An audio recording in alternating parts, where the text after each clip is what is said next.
পুঁই শাক বলেন, পুঁই শাকের বিচি বলেন, দেখতে কিন্তু অসাধারণ। এগুলো দেখতে যেমন সুন্দর, খাইতেও তেমন মজা লাগে। তো আমার তো অনেক ভালো লাগে। তো আপনাদের কার কেমন লাগে আমাকে কমেন্ট করে জানাতে পারেন। তো আসসালামু আলাইকুম। কেমন আছেন আমার প্রিয় দর্শক বন্ধুরা? আশা করি যে যেখানে যে অবস্থানে আছেন অনেক অনেক ভালো আছেন, সুস্থ আছেন। আমিও আল্লাহর অশেষ রহমতে আপনাদের সকলের দোয়ায় আলহামদুলিল্লাহ ভালো আছি। তো জানি না কে কোথা থেকে আমার এই ভিডিওটা এই মুহূর্তে দেখতেছেন। তো ভিডিওটা দেখার শুরুতে যদি লাইক দিতে ভুলে গিয়ে থাকেন তাহলে প্লিজ একটা লাইক দিয়ে দিবেন। তো বন্ধুরা, এই তো দেখুন আমি পুঁই শাকের বিচি যে বুনে দেবো সেই জায়গাটা একটু মেরামত করতেছি। তো উঠানে যেহেতু বুনে দেবো, উঠানের মাটি কিন্তু অনেক শক্ত। তো কিছুদিন আগে কিন্তু আপনাদের ভাইয়া বাড়িতে ছিল, সে এখানে মাটি কোদাল দিয়ে কুবিয়ে তারপরে কিছু ডাটার বিচি বুনেছিল, সে ডাটা বিচিগুলো কিন্তু জ্বালিয়েছে। তার এবার আর একটু জায়গা আছে, তো ভাবলাম যে এখানে কিছু পুঁই শাকের বিচি আর একটু ডাটার বিচিও বুনবো। তো এই ডাটার বিচিটা হলো সাদা এক ধরনের ডাটা আছে, সেই ডাটার বিচি সেটা বুনবো। আর হলো এই তো পুঁই শাকের বিচিটা বুনে দেবো। তো এই মাটিটা কিন্তু কোদাল দিয়ে কুপিয়ে নেওয়া উচিত ছিল। তো আমি যেহেতু রোজা রয়েছি, তার মধ্যে উঠানে কিন্তু রোদ আছে, তো কোদাল দিয়ে কোপানো আমার পক্ষে সম্ভব না। তো সে কারণে আমি এই তো পাচন দিয়ে যতটুকু পারলাম সেটুকু দিয়েই কুপিয়ে নিলাম। আর এখন একটু একটু গোবরের ভুসি দিয়ে দিব। এই গোবরের ভুসিটা দিয়ে মাটিটাকে সুন্দর করে মেরামত করে তারপরে এই বীজটা লাগিয়ে দেব।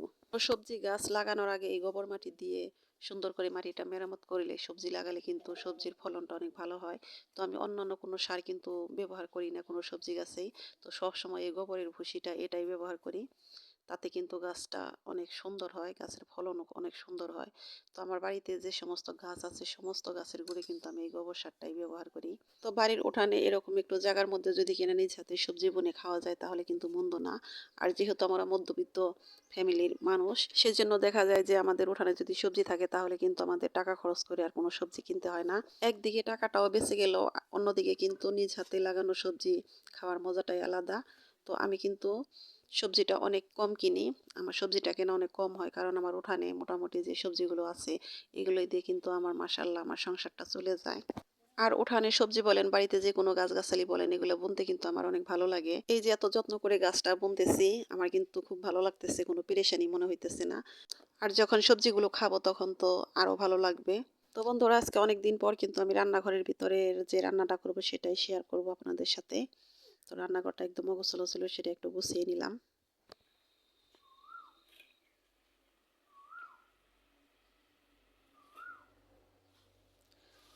তো বন্ধুরা, আজকে আমি রান্না করব হলো আমার জাংলায় যে মিষ্টি লাউ গাছ আছে, মিষ্টি লাউ বলতে মিষ্টি কুমড়া, দেশি লাউ আর কিন্তু মিষ্টি কুমড়া আর হলো সিম গাছে, তিনটা গাছে এখন আমার জাংলায় আছে। তো ওই মিষ্টি লাউয়ের ডগা দিয়ে পাতা দিয়ে আর হলো মাছ রান্না করব। তো এই মিষ্টি লাউয়ের পাতা দিয়ে মাছ রান্না করলে কিন্তু আমার খেতে বেশ ভালো লাগে। তো এই শাকটা শুধু এমনিতে ভাজি করলেও কিন্তু মজা লাগে, আবার মাছ দিয়ে রান্না করলেও বেশ মজা লাগে। তো আমি নদীর মাছ দিয়ে এই শাকটা রান্না করব। তো এই শাকের পাতলা ঝোল খেতে কিন্তু বেশ মজা লাগে। তো সামান্য উপকরণ দিয়ে কিন্তু এই তরকারিটা রান্না করব, কারণ শাক তরকারিতে কিন্তু অতটা মশলা চলে না, মশলা না দিলেও চলে। তো তার মধ্যে এখানে দিয়ে দিলাম হলো তেলের মধ্যে দিয়ে দিলাম কাঁচামরিচ, পেঁয়াজ। তো আমার গাছে যে মরিচগুলো পেকে লাল হয়ে আছে, তো আমার ঘরে কাঁচামরিচ শেষ হয়ে গেছে, সে কারণে এই লাল মরিচগুলো উঠিয়ে এনেছি। আজকে এগুলো দিয়ে সব রান্না করব। তো এখানে দিয়ে দিলাম কিছু আদা রসুন আর জিরা বাটা। তো আদা রসুন বাটা ছিল সে কারণে দিলাম, তা না হলে শুধু জিরা বাটা দিয়ে আমি তরকারিটা রান্না করতাম। তো এখানে পরিমাণ মতো হলুদ গুঁড়ো, মরিচের গুঁড়ো, ধনিয়া গুঁড়ো দিয়ে এটাকে ভালো করে একটু কষিয়ে নিব। তো যে কোনো তরকারি রান্না করার ক্ষেত্রেই কিন্তু এই মশলাটা কষানোর একটা ব্যাপার আছে, কারণ এই মশলাটা যদি ভালো করে না কষানো হয় তাহলে কিন্তু তরকারি খেতে মোটেও ভালো লাগবে না। তো আমরা যারা সবসময় রান্না করি এটা আমরা সবাই জানি, আর আমার এক্সপার্ট কিছু আপু কিছু দিদি আছেন, তাদের রান্না তো অসাধারণ, তাদের কাছ থেকে অনেক কিছু শেখার আছে। তো মশলাটা কষানো কিন্তু শেষ, এখন আমি শাক পাতাগুলো দিয়ে দিলাম। তো শাক পাতা দিয়ে যখন আমি তরকারিটা কষিয়েছিলাম তখন কিন্তু তরকারিটা কষানোর পর একটু হয়ে গেছিল, তো ভাবলাম হয়তো ঝাল হবে, সে কারণে কিন্তু একটা আলু কেটে দিয়েছিলাম। তো যাই হোক বন্ধুরা, এই তরকারিটা খাওয়ার পর কিন্তু আমি বয়েসটা দিতেছি, তরকারিটা কিন্তু খেতে বেশ মজা হয়েছিল। তো তানভীর কিন্তু তরকারিটা অনেক বেছে বেছে খায়, তো ভাবছিলাম এই তরকারিটা মনে হয় যে খাবে না, কিন্তু না, তরকারিটা ওর কাছেও বেশ মজা লেগেছিল। ও অনেক মজা করে খেয়েছে, বলছে যে আম্মু তরকারিটা অনেক মজা হয়েছে। তো শাক দিয়ে আমি যে মাছটা রান্না করবো, মাছটা কিন্তু ভাজা হয়নি, ভাজিনি, এভাবেই রান্না করব, কারণ এটা নদীর মাছ। আর ভাবলাম যে এটা এভাবে রান্না করলে হয়তো বেশি ভালো লাগবে।